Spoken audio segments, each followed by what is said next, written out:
10일 금요일 새벽기도에 나오신 성도님들을 주님의 이름으로 환영합니다. 찬송가 478장 참 아름다워라 함께 부르시면서 새벽기도를 시작하겠습니다. 478장 참 아름다워라. 참 아름다워라 주님의 세계는 저 솔로몬의 옷보다 더 고운 백합함 주 찬송하는 듯 저 맑은 새소리 내 아버지의 지으신 그 솜씨 깊도다. 참 아름다워라 주님의 세계는 저 아침 해와 저녁 노을 밤하늘 빛난 별 망망한 바다와 늘 푸른 봉우리 다 주 하나님 영광을 잘 드러내도다. 참 아름다워라 주님의 세계는 저 산에 부는 바람과 잔잔한 시냇물 그 소리 가운데 주 음성 들리니 주 하나님의 큰 뜻을 알듯 하도다. 아멘. 참 아름다워라라고 기도가 올려주셨던데 그래서 이 찬송을 하면 좋겠다라고 생각이 들었습니다. 오늘 이 시간 하나님 만든 이 세상이 얼마나 아름다웠는데 우리 인간들의 탐욕과 욕심으로 그것을 다 파괴했는지 모릅니다. 이 시간 기도하실 때 우리가 하나님의 피조물로서 하나님 만드신 세상을 잘 다스리고 아끼고 환경을 보호하는 그런 기독교인이 되게 해달라고 예수의 한번 부르고 기도하겠습니다. 예수여 하나님 아버지 감사합니다. 오늘도 이렇게 하나님 앞에 나와서 기도하고 찬양하고 말씀을 듣게 하시니 감사합니다. 그렇습니다. 하나님 아버지께서 이 땅을 이 세상을 참으로 아름답게 나무와 꽃과 동물과 사람과 풀과 자연을 만드셨는데 인간의 탐욕으로 인해서 그것을 전부 다 파괴하였습니다. 그래서 온 땅과 하늘이 신음합니다. 하나님, 우리가 하나님의 자녀로서 하나님 만드신 피조 세계를 잘 다스리고 가꾸고 보호하는 환경을 지키는 우리가 되게 하여 주시옵소서. 하나님, 오늘도 하나님 주실 말씀을 사모합니다. 주님 말씀하여 주시옵소서. 우리가 듣겠나이다. 그리고 듣고 순종하겠나이다. 감사하며 승인 되신 예수님의 이름으로 기도합니다. 오늘 하나님께서 우리에게 주실 말씀은 마태복음 24장 15절 20절 어제 이어서 마태복음 24장 15절 20절입니다. 한 절씩 교독하시고 마지막 절은 합독하겠습니다. 그러므로 너희가 선지자 다니엘이 말한다. 멸망에 가정한 것이 거룩한 곳에 선 것을 보거든 읽는 자는 깨달을진저 그때에 유대에 있는 자들은 산으로 도망할지어다. 지붕 위에 있는 자는 집 안에 있는 물건을 가지러 내려가지 말며 밭에 있는 자는 겉옷을 가지러 뒤로 돌이키지 말지어다. 그날에는 아이 벤 자들과 젖 먹이는 자들에게 화가 있으리로다. 너희가 도망하는 일이 겨울에나 안식일에 되지 않도록 기도하라. 이는 그때에 큰 환란이 있겠습니다. 창세로부터 지금까지 이런 환란이 없었고 후에도 없으리라. 그 날들을 감하지 아니하면 모든 육체가 구원을 얻지 못할 것이나 그러나 택하신 자들을 위하여 그 날들을 감하시리라. 그때 사람이 너희에게 말하되 보라 그리스도가 여기 있다 혹은 저기 있다 하여도 믿지 말라. 함께 읽겠습니다. 거짓 그리스도들과 거짓 선지자들이 일어나 큰 표적과 기사를 보여 할 수만 있으면 택하신 자들도 미혹하리라. 아멘. 아마 그거를 음성으로 또 들으시는 분들이 있는 것 같아요. 그러니까 책상에 앉아서 듣는 게 아니라 오고 가면서 그러다 보니까는 이거를 교독할 때 제가 읽는 거는 들리는데 성도님들이 읽는 거는 안 들린다고 그래서 다 읽어달라고 하시더라고요. 그러니까는 그래서 다 읽었습니다. 예수님께서 15절에서 선지자 다니엘이 말한다. 멸망에 가증한 것이 거룩한 곳에 선 것을 보거든 이렇게 말씀하셨죠. 예? 15절에 그죠? 여기서 거룩한 곳은 성전을 의미합니다. 그럼 여기 중요한 게 오늘 설교 제목인데 멸망에 가증한 것이라고 했어요. 그죠? 멸망에 가증한 것이 무엇인가 하는 거죠. 멸망에 가증한 것. 근데 다니엘이 말했다는 거예요. 그죠? 그 말은 다니엘서를 인용했다는 거죠. 그죠? 그럼 다니엘서를 찾아보면 멸망에 가증한 것이 나오는데 그게 9장 27절, 11장 31절, 12장 11절이에요. 근데 저하고는 하나만 찾아보겠습니다. 구약성경 1249페이지에 9장 27절 다니엘서 구약성경 1249페이지 구약성경으로 1249페이지 1249페이지 예. 1249페이지 9장 27절을 같이 한번 읽어보겠습니다. 그가 장차 많은 사람들과 더불어 한 일의 동안에 언약을 굳게 맺고 그가 그 일의 절반에 제사와 예물을 금지할 것이며 또 포악하여 가정한 것이 날개를 의지하여 설 것이며 또 이미 정한 종말까지 진노가 황폐하게 하는 자에게 쏟아지리라 하였느니라 하니라. 여기 나와 있죠, 그죠? 예, 찾았으니까 그냥 넘겨서 볼까요? 11장 31절 한 장 넘기시면 됩니다.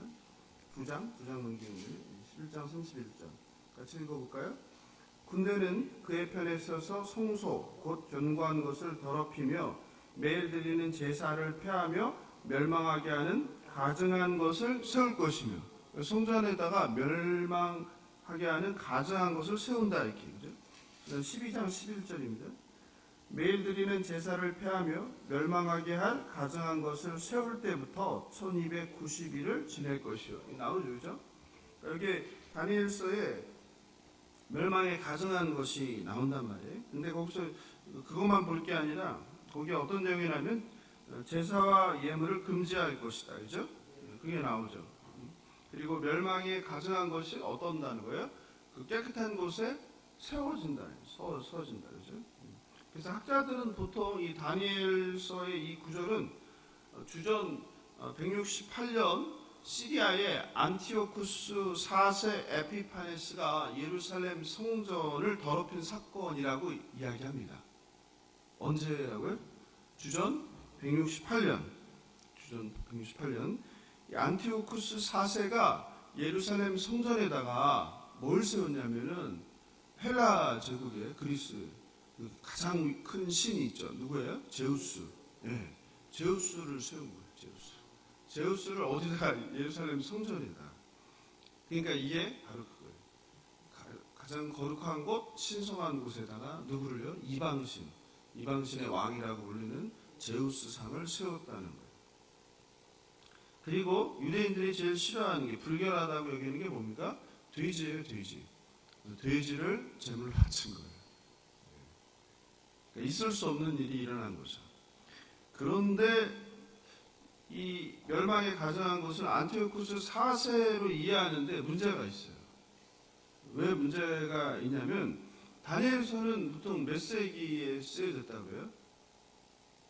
다니엘서는 6세기에 쓰여졌다고 보통 그래요. 다니엘서가 그 바벨론 포로로 끌려간 이야기잖아요. 다니엘과 세 친구가 바벨론의 포로로 끌려간 이야기거든요. 6세기예요.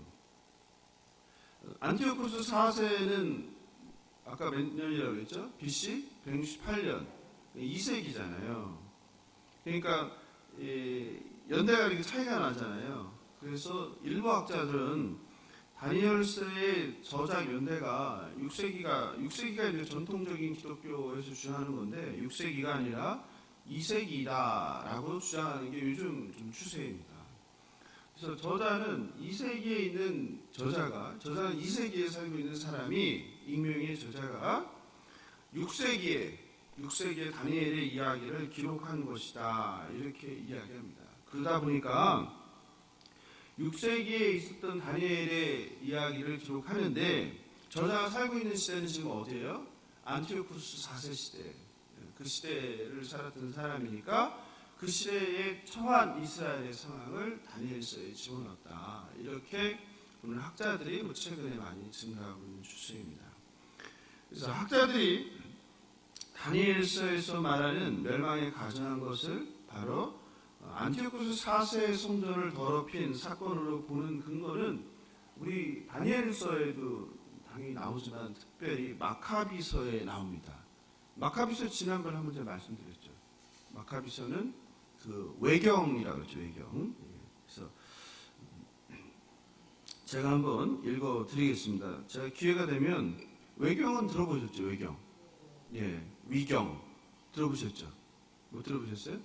그 성경 고대 문헌에 등급이 있어요. 3등급이 정경이 있고 외경이 있고 위경이 있어요. 이거는 시간이 오래 걸리니까 제가 나중에 주일 설교 때 언제 기회가 되면 한번 설명을 드리겠습니다. 그래서 우리 성경을 정경이라고 부르거든요. 여기는 몇 권이 있어요. 66권이 있잖아요. 그런데 로마 카톨릭은 우리보다 더 많은 책이 있는데 로마 카톨릭은 외경도 들어가 있어요. 그 외경 중에 하나가 이제 마카비서라는 건데요. 그 마카비서에 보면 이런 내용이 나옵니다. 제가 읽어드릴게요. 마카비가 1, 2권 상하로 되어 있는데요. 마카비 1권 1편 54절에 한번 얘기 들어보세요. 145년 기슬레우 월 15일에 안티오쿠스 왕은 번제 제단 위에 가증스러운 파멸의 우상을 세웠다. 그러자 사람들은 유다의 근방 여러 도시에 이교 제단을 세우고 이렇게 나옵니다. 그리고 또 마카비상 1장 41, 50절에 보면은 이 안티오쿠스 4세가 얼마나 유대 민족을 탄압했는지 그게 나옵니다. 제가 읽어드리겠습니다. 그 후 안티오쿠스 왕은 온 왕국에 영을 내려 모든 사람은 자기 관습을 버리고 한 국민이 되어야 한다고 했다. 이방인들은 모두 왕의 명령에 순종했고 많은 이스라엘 사람들도 왕의 종교를 받아들여 안식일을 더럽히고 우상에게 제물을 바쳤다. 그러니까 이스라엘 사람들이 뭐 했어요? 살기 위해서 배도한 거예요. 배도한 거예요. 제사 지내는 거예요. 왕은 또 사신들을 예루살렘과 유다의 여러 도시에 보내어 다음과 같은 칙령을 내렸다. 유다인들은 이교도들의 관습을 따를 것. 그러니까 무슨 말이냐면 예루살렘만 수도만 이렇게 통제한 게 아니라 왕이 사신들을 지방 곳곳으로 이스라엘 곳곳으로 보내서 똑같이 그걸 하게 했다 이 말이에요. 성소 안에 본제를 드리거나 희생제물을 드리거나 술을 봉헌하는 따위의 예식을 하지 말 것, 안식일과 기타 축제를 지키지 말 것. 그러니까 안식일과 유대인의 절기는 그들에게는 뭐야? 생명과 같은 거죠. 율법이죠. 하나님 말씀인데 그걸 못 지키게 했다는 거예요. 성소와 성직자들을 모독할 것, 이교의 제단과 성전과 신당을 세울 것. 여기 나왔죠. 그리고 돼지와 부정한 동물들을 희생제물로 잡아 바칠 것. 그러니까 이스라엘이 하면 안 되는 짓만 골라서 하라고 명령을 내린 거예요. 산의 아이들에게 할례를 주지 말 것. 유대인의 표제가 뭐예요? 할례예요. 할례는 뭐와 같은 거예요? 침례, 세례와 같은 거예요. 내가 구원받은 백성이라는 증표현이에요, 유대인에게. 근데 할례를 금지했다는 거예요. 한번 보세요. 그 다음은 더 진짜 대단합니다. 온갖 종류의 음란과 모독의 행위로 스스로를 더럽힐 것. 여러분 이게 믿어주세요. 그래서 안티오쿠스 4세를 뭐라고 불러요? 적그리스도라고 부르는 거예요. 생각해보세요. 온갖 종류의 음란과 모독의 행위를 해서 스스로 더럽힐 것. 이렇게 하여 율법을 저버리고 모든 규칙을 바꿀 것. 그리고 이 명령을 따르지 않는 자는 사형에 처할 것. 상상만 해도 끔찍하지 않아요? 그 당시에 이게 법이었어요. 법. 왕이 내린 법. 왕의 칙령이니까 법이잖아요. 법. 왕의 명령을 거역하면 그 당시는 어떤 거예요? 다 죽음이 죽음, 뭐 여지가 없죠. 안티오쿠스 4세 이름이 길다고 그랬잖아요. 안티오쿠스 4세 에피파네스. 에피파네스가 뜻이 뭐라고 그랬어요? 신의 현현, 신이 나타났다. 그러니까 자기가 누구라는 거예요? 내가 신이다. 그래서 나쁜 왕들 이름이 다 뭐거든? 길다. 뭐 갖다 붙이는 거죠. 원래 이름에다가 이름을 꾸미는 거죠. 내가 신이다. 자신을 신이라고 하는 게 적그리스도 아니에요? 그리고 이자가 얼마나 잔인한 폭군이었는지 되죠. 자기가 통치하는 민족이나 그 국민들을 그들을 존중하고 그들이 잘 살 수 있도록 배려하는 것이 아니라 그들이 원하는 것과 반대되는 대로 다 하는 거 아니에요? 악을 행하도록 그들의 종교를 인정하지 않고 그들의 문화를 인정하지 않고 그들의 삶을 인정하지 않는 거죠. 내 방식대로 하라는 거죠. 우리나라 관습대로 하라는 거죠. 성도 여러분, 한 나라의 왕이, 한 나라의 통치자가 이렇게 잔혹할 때 그 고통은 고스란히 누구의 몫입니까? 국민들의 몫입니다. 그러니 그 당시의 삶이 얼마나 비참했겠습니까? 배도를 하거나 여호와를 섬기는 백성들이 배도를 하거나 아니면 죽음, 선택지가 두 개밖에 없는 거예요. 그것을 오늘 본문이 이야기하는 거예요. 이게 바로 오늘 본문이에요. 마지막 때라는 거죠. 한 나라의 지도자가 누구냐에 따라서 그 나라의 운명은 물론이고 백성들의 삶이 직접 연결됩니다. 그러므로 에피파네스처럼 잔인한 왕이 지배하는 나라의 백성으로 산다는 것은 생각만 해도 끔찍한 일입니다. 그러므로 우리는 지도자를 뽑을 때 어떻게 해야 됩니까? 분별해야 합니다. 그 사람이 정말 겸손한 사람인지, 정말 무엇을 위해서 하려고 하는지, 자신의 명예와 권력을 사랑하는 자인지, 아니면 정말 국민을 종이 돼서 섬기려고 하는 사람인지, 그게 우리가 분별해야 될 것입니다. 다른 것이 아니라. 우리는 과거 우리나라도 너무나 잘못된 지도자들로 인해서 얼마나 많은 국민들이 고통과 죽음과 그리고 핍박을 또 감옥에서 세월을 보내야 했습니까? 예수님께서 바로 오늘 이스라엘에게 이런 한 악한 지도자로 인해서, 악한 왕 그리스도, 적그리스도로 인해서 생기는 이스라엘의 박해와 대환란을 경고하십니다. 2600년 전 유대인이 겪은 이 대환란은 악한 왕으로 인해 비롯되었다는 것을 우리는 기억해야 합니다. 그리고 지금 이 시대에도 전 세계 많은 나라에서는 잘못된 지도자로 백성들이 고초를 당하는 일이 너무나 많이 일어나고 있습니다. 바로 우리와 피를 나눈 저 북에도 우리 동포들이, 우리 같은 피를 나눈 동포들이 자유와 또 종교도 없이 여전히 압제하에서 살고 있지 않습니까? 마지막 때에 적그리스도가 자기 형상을 세우고 그리고 거기에 뭐하라고 합니까? 절하라고 합니다. 다니엘과 세 친구들은 뭐 했어요? 그걸 거부했다는 거 아니에요? 그래서 던져진 거잖아요. 그죠? 마지막 때에는 선택지가 두 개밖에 없는 거예요. 내가 목숨을 지키기 위해서 배도하느냐, 아니면 내가 순교를 하느냐. 안티오쿠스 4세, 에피파네스, 이런 악한 지도자가 생기지 않도록 누가, 특히 우리는 뭐가 있습니까? 투표를 할 수 있잖아요.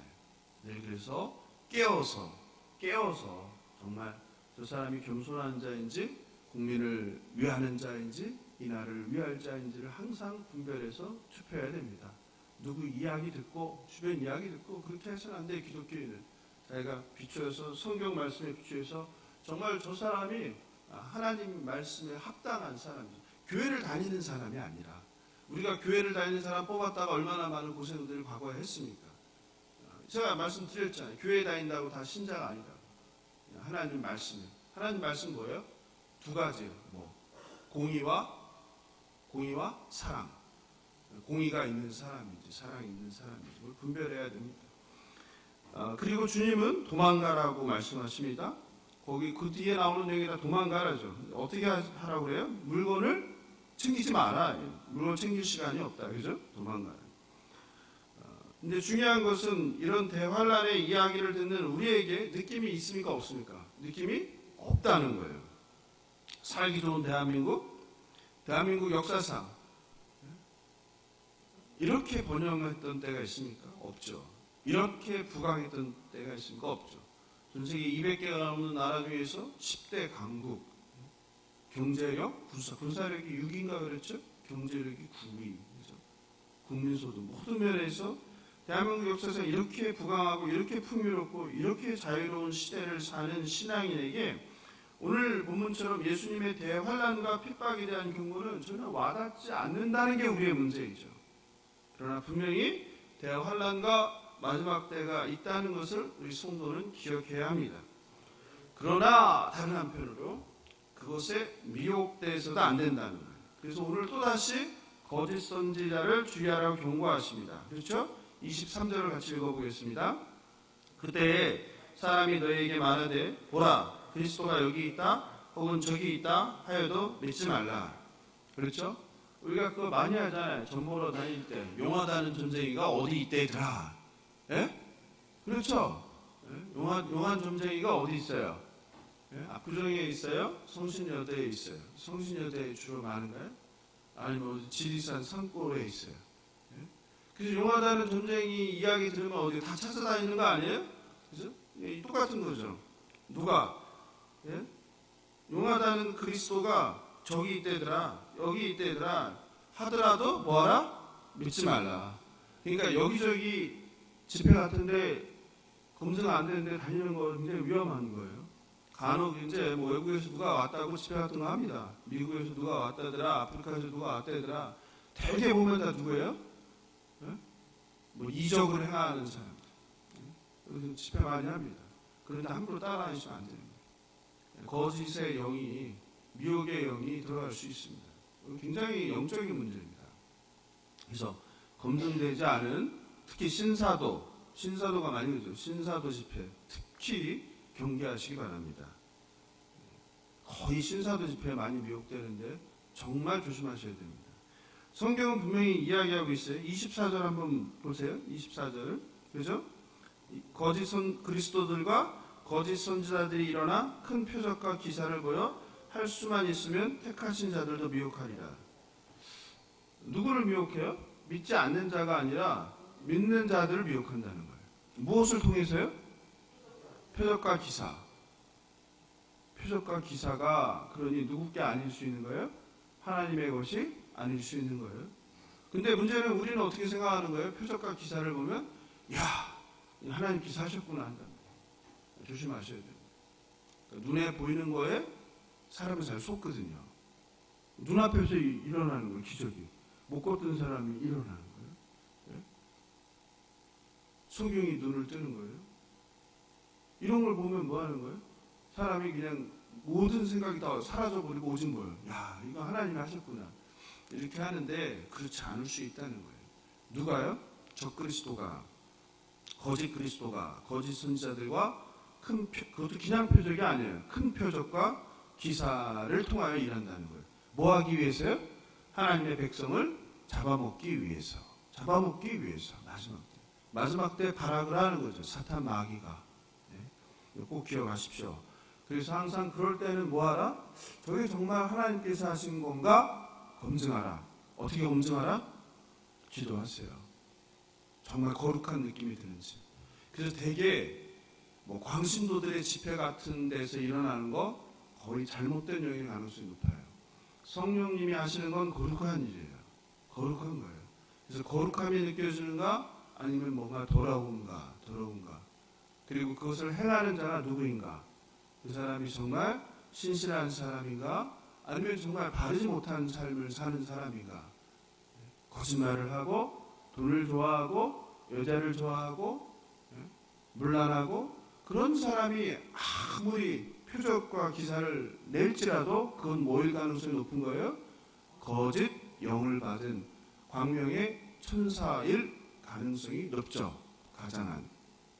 그래서 항상 분별을 하셔야 됩니다. 그래서 그런 큰 표적과 기사를 통해서 야 이건 하나님이야 라고 속단하지 마시기 바랍니다. 오히려 의심하고 정말 그러한가 검증하시는 여러분 되길 바랍니다. 말씀을 마무리합니다. 사랑하는 성도 여러분, 주님은 분명히 다시 오십니다. 그리고 마지막 때 종말이 있습니다. 예수님께서는 마지막 환난을 제자들에게 경고하십니다. 그런데 성도 여러분, 중요한 것은 마지막 때를 산다는 것은 무엇인가? 우리가 지금 마지막 때를 사는 사람이잖아요. 그러니까 초림과 다시 오실 예수 그리스도 그 사이를 교회 시대라고 하는데 그 시대가 다 마지막 때예요. 이 마지막 때를 살아가는 우리가 어떻게 살아야 되느냐 이 말이죠. 이 땅을 영원할 것처럼 사는 것이 아니라 우리는 누구라는 거예요? 순례자. 우리의 집은 어디다? 땅이 아니라 어디? 본향이다. 본향. 그래서 가벼운 몸으로 살아야 된다는 거예요. 등에 잔뜩 짊어지고 무거운 짐을 짊어지고 사는 것이 아니라 당장 오늘이라도 부르면 떠날 수 있도록 가벼운 몸짓으로 살아야 된다. 즉 땅의 것이 아니라 하늘의 것을 위해서 살아야 된다. 그것은 무엇입니까? 하나님 말씀에 순종하는 삶이죠. 하나님 말씀에 순종하는 건 제가 그랬죠. 뭐예요? 하나님의 공의를 실현하는 거, 하나님의 사랑을 실천하는 거. 하나님의 공의가 무엇입니까? 공의? 메시파타 ጼ데크라고 하는데 그죠? 무엇입니까? 형제라고 형제가 뭡니까? 나누는 거죠. 가진 자가 못 가진 자에게 나누는 이게 형제죠. 수원 지역에 생각보다 형편이 어려운 분들이 많음을 알게 돼서 제가 어른들을 섬기면 좋겠다는 마음을 주셨습니다. 그래서 참 근데 교회 재정으로 걱정이 돼서 몇 번을 망설이고 하는데 참으로 하나님께서는 그게 하나님께서 원하시고 기뻐하시는 일이라는 증표를 계속 보내주시는 거죠. 저에게 망설이는 저에게. 그래서 서울에서 오신 집사님께서 20만 원을 보내주셔서 제가 힘들겠다고 하는데 아니다. 이게 맞는 일이다. 이런 확신을 주시더라고요. 그런데도 불구하고 또 망설이니까 한 무명의 성도님이 10만 원을 후원을 해주신 거예요. 헌금으로. 그것도 제가 설교 시간에 무명으로 헌금을 드리는 걸 정말 하나님 기뻐하신다. 그랬더니 그걸 또 말씀을 듣고서 또 순종까지 하고 이렇게 하시니까 얼마나 감사한 일이에요. 그런데 또 며칠 있다가 장로님이 다른 교회 장로님 오셔서 10만 원을 보내주셨어요.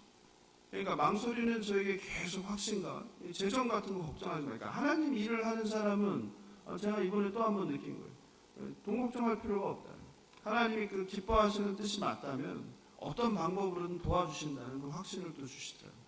그런데 어제 저녁에 우리 교회 성도님이 카톨교회에 있더라고요. 그래서 깜짝 놀란 거예요. 순간 뭐 잘못 보냈나 싶었어요. 176만 690원을 보내주셨어요. 10원 하나 떼지 않고. 근데 제가 알아요. 그 가정은 쓸 돈이 많은 가정이에요. 또 집도 없는 가정이에요. 그게 뭐 넉넉한 가정이 아니에요. 그러니까 살아온 날보다 살아갈 날이 많은 거지. 예? 그 전부를 보냈어요. 야, 제가 정말 제가 글을 썼지만 목사 여기서 끝나도 상관없다. 다 했다. 내가 할 일은 다 했다. 하나님께서 예수님께서 다 이루셨다고 했잖아요. 내가 다 이루었다. 그렇잖아요. 예? 한 사람만 변해도 저는 원이 없다고 했는데 이렇게 아름다운 성도가 있는데 제가 목사인 제가 이렇게 기쁜데 하나님 얼마나 기쁘시겠어요? 예. 제가 막 그냥 심장이 떨리고 막 감격하고 감동해서요. 어젯밤에 잠이 안 오더라고요. 잠이 안 와 진짜. 잠이 안 오는 게 아니라 잠을 안 자도 좋겠더라고요. 이게 천국이구나. 이게 천국. 잠이 안 자도 되는 거. 예? 그냥 좋은 거. 예? 그냥 감격한 거. 그래서 제가 그분한테 그랬어요. 보내신 분한테 성도님이 저의 스승입니다. 그리고 제가 제자입니다. 저는 그렇게 다 못 내놓거든요. 이게 어떻게 생긴지 모르겠지만 하늘에서 떨어진 돈은 아니잖아요. 누구에게나 다 기현돈인데 저는 이렇게 반은 모르겠어요. 근데 그걸 전부 다 10원 하나 안 떼고 야, 참 감사합니다. 그래서 저는 막 기대가 돼요. 이걸 통해서 하나님께서 무슨 일을 하실까? 하나님께서 일하실 거예요. 저는 믿고 확신합니다.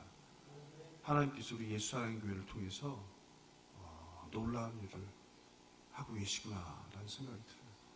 저도 모르고 여러분도 모르고 우리가 생각하지도 못한 일을 하나님이 하시는구나라는 생각이 들었습니다.